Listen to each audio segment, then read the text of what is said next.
मकबूल Abraham को रोकते हुए कहता है, अब्राहम क्या तू पागल हो गया है? अब क्या तू पैदल तुर्की जाएगा?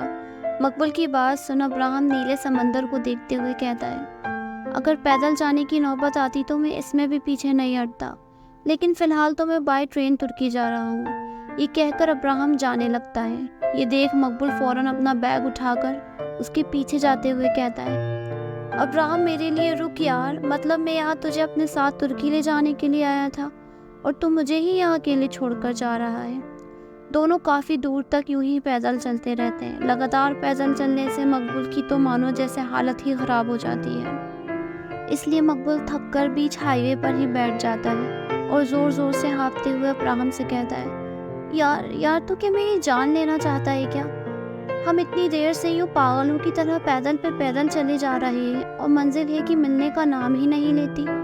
मकबूल इतना कहता ही है कि तभी वहाँ बस आ जाती है, जिसे देख अब्राहम बस में चढ़ जाता है और अपना हाथ मकबूल की ओर बढ़ाते हुए कहता है, अक्सर लोग मंजिल की फिक्र में रास्ते से भटक जाते हैं, इसलिए कहते हैं ना, मंजिल की नहीं रास्ते की फिक्र करो, देखना फिर मंजिल खुद ब खुद मिल जाएगी। अब्राहम की बात सुन मकबूल मुस्कुराते हुए उसका हाथ पकड़कर उठ जाता है और बस में चढ़ते हुए कहता है, तू पहले नहीं बता सकता था कि ये बस स्टॉप है? और एक बात बता, हम लोग कार से भी तो स्टेशन जा सकते थे ना, फिर इतनी दूर तक यूँ पागलों की तरह पैदल चलने की क्या ज़रूरत आ गई? मकबूल की बात का कोई जवाब दिए बिना ही अब्राहम अपनी सीट पर जा बैठता है। ये देख मकबूल पे चिढ़ते हुए उसकी बगल वाली सीट पर बैठ जाता है। कुछ ही देर में दोनों दोस्त स्वीडन के स्टेशन पर खड़े होते हैं कि तभी मकबूल अब्राहम को चिढ़ाते हुए कहता है, चलिए अब्राहम यलीन जी, आखिरकार हम लोग पहुंच ही गए आपकी मंजिल तक। मकबूल की बात सुन अब्राहम ट्रेन की ओर देखते हुए कहता है, नहीं मकबूल, ये तो अभी रास्ते की शुरुआत है, मंजिल तो अभी बहुत दूर है। ये कहते हुए अब्राहम ट्रेन में चढ़ने लगता है कि तभी उसका हाथ कोई कस के पकड़ लेता है। अब्राहम फौरन पीछे मुड़कर देखता है तो वहाँ एक बच्चा करीब 8 साल की उम्र का अब्राहम का हाथ पकड़े मासूम शक्ल बनाए उसे आस भरी नज़रों से देख रहा होता है। एक पल को अब्राहम भी उस बच्चे की मासूमियत देख उसका हाथ कस के पकड़ लेता है। दोनों को देखकर ऐसा लगता है मानो जैसे दोनों पहले से ही एक दूसरे को जानते हों। तब भी अब्राहम अपने घुटनों पर बैठते हुए उस बच्चे के सर पर प्यार से हाथ फेरते हुए कहता है, क्या हुआ बेटा, कोई परेशानी है? आप इस तरह यहाँ अकेले क्या कर रहे हो? आपके मॉम डैड कहाँ हैं? अब्राहम आगे और कुछ कह पाता कि तभी वो बच्चा बिल्कुल अब्राहम की तरह अपने घुटनों पर बैठते हुए अपने छोटे छोटे हाथों से उसके दोनों हाथों को पकड़ते हुए कहता है, नहीं अंकल, मुझे परेशानी नहीं बल्कि बहुत बड़ी परेशानी है। दरअसल मैं तुर्की जाना चाहता हूँ अपने डैड को वापस घर लाने के लिए। उन्हें बताना चाहता हूँ कि उनके जाने से मॉम कितनी उदास हो गई हैं। वो रात रात छुप छुप कर रोती हैं उनकी याद में और किसी से कुछ कहती भी नहीं। उस बच्चे की बातें सुन अब्राहम को वो पल याद आता है जब एज़रा उसके सीने पर सर रख कर खूब रोई थी।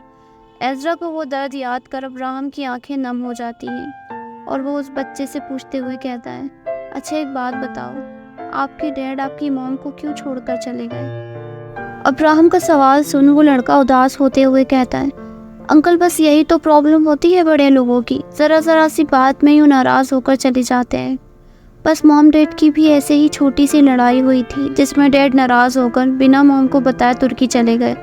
वो तो मैंने समझदारी से उनके दोस्त गैज़लिन अंकल से पूछ लिया कि डैड तुर्की में कहाँ हैं, वरना बहुत प्रॉब्लम होती मुझे उन्हें ढूंढने में। उस बच्ची की बात सुन अब्राहम को हंसी आ जाती है। ये देख मकबूल भी मुस्कुराने लगता है, जो काफ़ी देर से वहाँ खड़ा दोनों को बातें करते हुए देख रहा था। उस बच्चे का हौसला देख अब्राहम मुस्कुराते हुए उसके बाल ठीक करते हुए कहता है, ओह अच्छा, तो तुम अकेले अपने डैड को तुर्की ढूंढने जा रहे हो? ये सुन वो बच्चा जल्दी से खड़ा होकर अपने दोनों हाथों को फोल्ड करते हुए कहता है, किसने कहा मैं अकेले अपने डैड को तुर्की ढूंढने जा रहा हूँ? आप हो ना मेरे साथ उन्हें ढूंढने के लिए।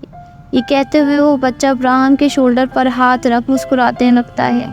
उसकी प्यारी सी मुस्कुराहट देख अब्राहम खुद ब खुद हंसने लगता है।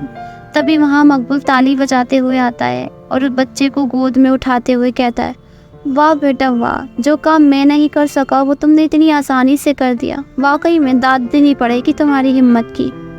चलो तो फिर हमारे साथ तुर्की, हम मिलकर ढूंढेंगे तुम्हारे डैड को। ये कहकर मकबूल उस बच्चे को अपने साथ ट्रेन में ले जाने लगता है कि तभी अब्राहम उसका हाथ पकड़ लेता है और उसे रोकते हुए कहता है, मकबूल तुम्हारा दिमाग तो ख़राब नहीं हो गया? हम ऐसे ही किसी भी बच्चे को अपने साथ बिना उसके मॉम डैड को बताए कैसे ले जा सकते हैं? अब्राहम की बात सुन वो बच्चा मकबूल की गोद से नीचे उतर जाता है और अब्राहम का शर्ट पकड़ते हुए कहता है, अंकल प्लीज़ ले चलिए ना मुझे भी अपने साथ। मैं आपको बिल्कुल परेशान नहीं करूँगा, पक्का प्रॉमिस। उस बच्चे की ये बात सुन अब्राहम की आंखों के सामने एक बार फिर एज़रा की कुछ यादें घूमने लगती है, जिसमें एज़रा मुस्कुराकर अब्राहम से कह रही होती है, हाँ अब्राहम पक्का प्रॉमिस, मैं कभी नहीं जाऊँगी। उन यादों को याद कर अब्राहम खुद को संभाल नहीं पाता, इसलिए बिना उस बच्चे की तरफ देखे ट्रेन में चढ़ने लगता है। तभी एक बार फिर वो बच्चा अब्राहम की उंगलियां पकड़ते हुए कहता है, ऐसे मुझे अकेले छोड़कर मत जाइए अंकल, मैं अकेले अपने डैड को कैसे ढूंढूंगा? अगर आप मॉम की वजह से मुझे अपने साथ नहीं लेकर जा रहे तो आप इसकी फ़िक्र मत कीजिए, क्योंकि उन्हें मेरे तुर्की जाने का पता ही नहीं चलेगा और ना ही उन्हें मेरी फ़िक्र होगी और ना वो परेशान होंगी। बच्चे की ये बात सुन मकबूल प्यार से उसके बाल बिगाड़ते हुए कहता है, ओह अच्छा, आपकी मॉम परेशान नहीं होंगी और ना ही उन्हें आपकी तुर्की जाने का पता चलेगा, और ये सब कैसे होगा बताना ज़रा। बच्चा मकबूल की बात का जवाब देते हुए कहता है, क्योंकि अंकल मेरी मॉम मेरी ग्रैंड मदर के घर गई है किसी ज़रूरी काम से, इसलिए उन्हें आने में कुछ दिन लगेंगे। वो हमारे नेबर से कहकर गई हैं कि वो मेरा ख्याल रखें, लेकिन मैंने मॉम के जाने से कुछ देर पहले ही सभी नेबर से कह दिया कि मैं भी मॉम के साथ ग्रैंड मदर के घर जा रहा हूँ, ताकि उन्हें मेरे घर में ना होने का पता न चले।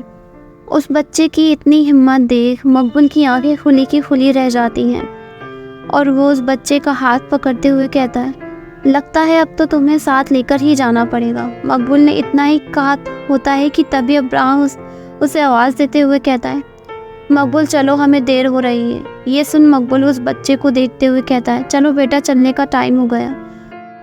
मकबूल की ये बात सुन अब्राहम कड़क आवाज़ में कहता है, मकबूल मैंने तुम्हें साथ चलने को कहा है, किसी और को नहीं।